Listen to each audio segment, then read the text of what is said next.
High বন্ধুরা, তোমাদের সবাইকে শুভ দুপুরে। দেখো আমি সকাল সকাল মোচা কাটতে বসে পড়েছি। মোচাটা না আমাদের গাছের মোচা হয়েছিল, বিশাল বড়।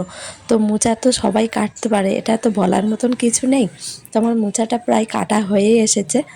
তো মোচাটাকে এবার লবণ দিয়ে ভালো করে ধুয়ে নিয়েছি। ধুয়ে নিয়ে কড়াইয়ে সেদ্ধ করতে বসিয়ে দিয়েছি। লবণ দিয়ে সেদ্ধ করেছিলাম। সেদ্ধ করার পর ভালো করে আবার ধুয়ে নিয়েছি।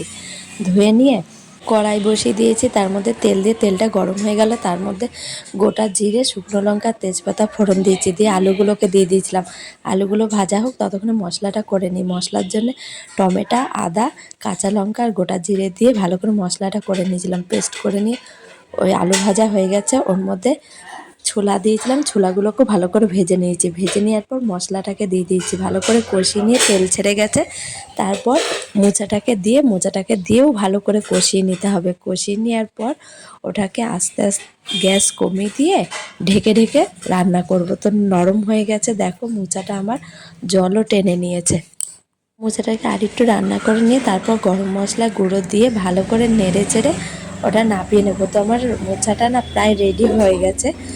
আমার মনাকে বললাম, মনা মোচাটা খেয়ে দেখ তো কেমন হয়েছে। ও খেয়ে বলল বেশ ভালোই হয়েছে, মোচাটা সুন্দর টেস্টি হয়েছে। তো তোমাদের এরকম ভিডিও দেখতে কার কার ভালো লাগে অবশ্যই কমেন্ট করে জানিও। Tata, bye bye. পরের ভিডিও আবার তোমাদের সাথে দেখা হবে।